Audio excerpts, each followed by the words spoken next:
There is internal turmoil at the Anti-Defamation League as staff continue to mount concerns over the handling of this moment. Now, the ADL has reportedly prioritized the smearing and targeting of pro-Palestinian and pro-peace activists while ignoring some very real anti-Semitism that is on the rise in this country. Now, back in 2022, Jonathan Greenblatt, who is the CEO of the ADL, sparked controversy when he said this: Anti-Zionism, is anti-Semitism, he said in a speech to ADL leaders. He singled out Students for Justice in Palestine and Jewish Voice for Peace as groups that epitomize the radical left, the photo inverse of the extreme right that the ADL has long tracked. He's conflating anti-Zionism and anti-Semitism. I mean, look, you're going to get different views, even among liberals, even among some progressives, on what those terms mean. You've heard it on this network, and I think that discourse is good. But some members of the ADL's staff were outraged by this. And since October 7th and Hamas's attack on Israel, things have only escalated. But in response, the ADL has doubled down. 2 employees who have since quit and spoke to The Guardian voiced their concerns over these issues. The ADL has welcomed a controversial congressional resolution that defined anti-Zionism as anti-Semitism, and it has called on law enforcement to investigate student activist groups for providing material support to Hamas, which the US government has designated as a terrorist organization. Now, critics of this organization have spoken out about this approach because it could jeopardize the legitimacy of their research, and it also undermines their counter-extremism work, saying the group has foregone much of its historical mission to fight anti-Semitism in favor of doing advocacy for Israel. A current employee of the ADL attested to that, saying in a statement to The Guardian, "The ADL has a pro-Israel bias and an agenda to suppress pro-Palestinian activism." Another staffer who recently resigned said in a statement, "Those were Jewish people who we, as the ADL, were defaming. So that felt extremely, extremely confusing and frustrating to me. And it makes it harder to talk about that when any criticism of Israel or anyone who criticizes Israel just becomes a terrorist." As I was mentioning, the ADL gathers data on the number of anti-Semitic incidents across the country, and they've shown that anti-Semitism is on the rise since October 7th. But with this approach, when they're conflating anti-Zionism, which many would argue is just criticism of the Israeli government and their policies, with anti-Semitism, some people feel like that data could be misconstrued, could be inaccurate. Ben Lorber, who is an analyst of trends in white nationalism at Political Research Associates, said it contributes to a distorted view. Parts of the ADL continue to do valuable work in monitoring and warning against the danger of the rising far right, but increasingly that work is compromised by their reactionary approach on Israel. I'm curious what both of you make of this story. Do you think this is responsible for a responsible position for the ADL to take? Yeah, of course not, but it's a little bit more complicated. So first, ADL has been around since 1913 and has done some great work in the past. And I've said this many times, when Trump tried the Muslim ban, and he talked about it in the 2016 election, and then he tried some version of it when he actually got into office, ADL fought back super aggressively on behalf of Muslims. Even Jonathan Greenblatt said, as a proud Jew, I'm happy to register as a Muslim if I need to fight back against this. So I appreciate that deeply, don't forget that, okay? It's not just, people are not black and white and organizations are not black and white, it's complicated, okay? There's nuance in there. Now, having said that, their current position on this is totally unconscionable. It's totally wrong. And so let me give you, there's one, it's obvious, like it's just not true. Criticizing the government of Saudi Arabia doesn't make you anti-Muslim, that's crazy. Criticizing the government of Turkey or Iran or Indonesia doesn't make you anti-Muslim, anti-Turkish, it doesn't make you any of those things. It is criticizing the US government, which we all do, right wing does, left wing does. Right wing said, make America great again. America apparently was terrible. So like, are they all anti-American? I know some of you would say yes, okay, but no, that's not how it works. Of course you can criticize the government of Israel, not be anti-Semitic. Tons of Israelis criticize the government of Israel, the right-wing government of Israel. Tons of Israelis hate Netanyahu. Are they all anti-Semitic? No, it's incredibly dumb and wrong standard, okay? But let me tell you about the harm.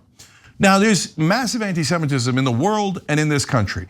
And as they were chanting, the Jews will not replace us in Charlottesville, as they're shooting up synagogues, as they have, now Trump's using Hitler quotes, some of the worst people in the world are rightly called anti-Semitic by the ADL, Kanye West, Nick Fuentes, etc. But now they're calling some of the best people on earth anti-Semitic, because these are the people, including fellow Jewish Americans, who are going out and saying, do not kill Palestinians in our name, don't do it. We want to protect the civilians in Gaza.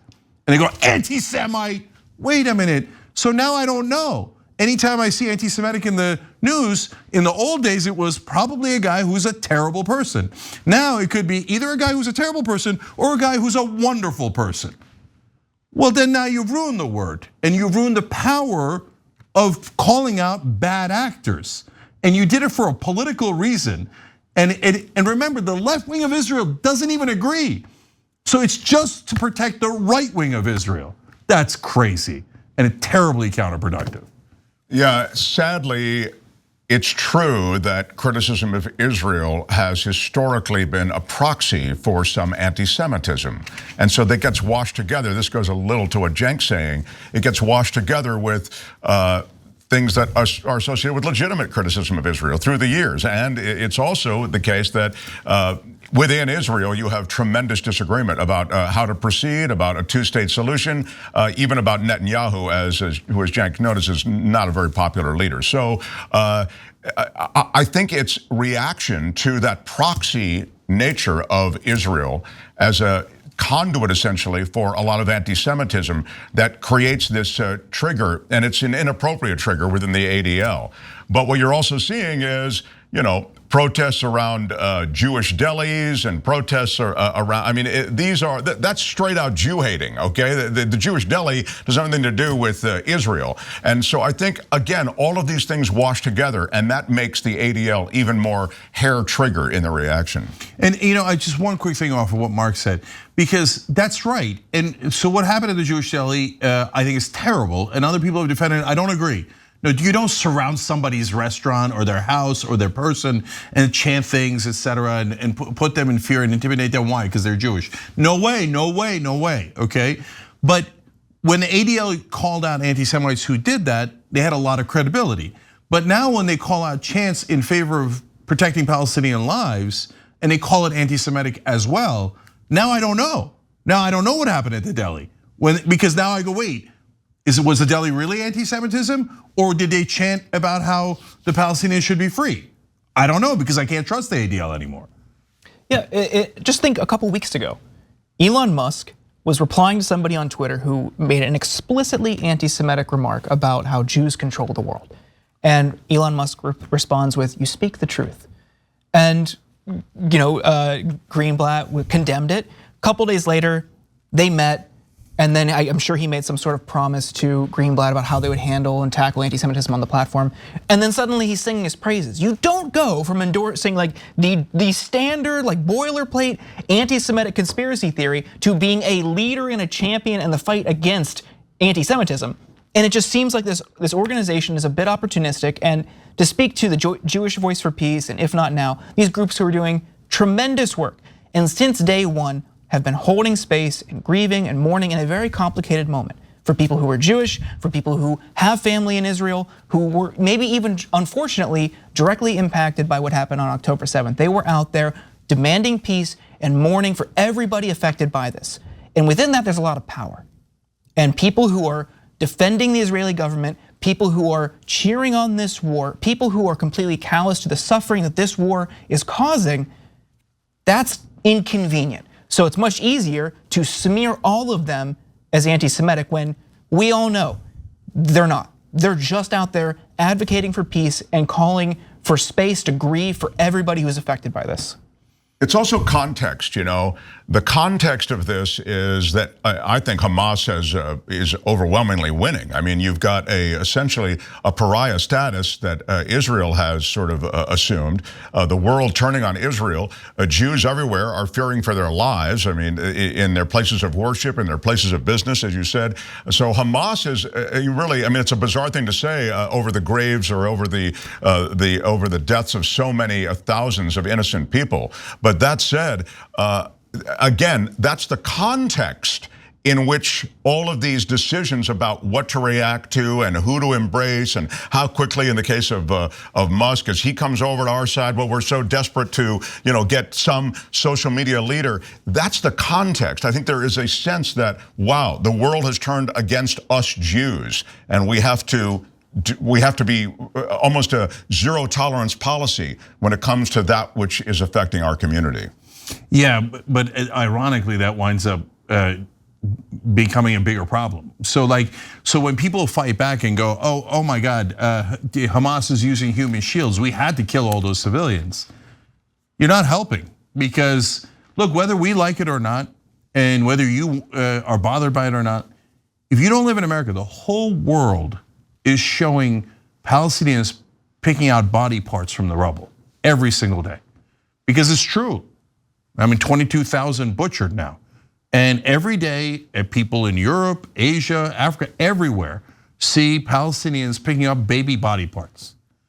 So then when you say, hey, can you please not do that? And they go, anti-Semite.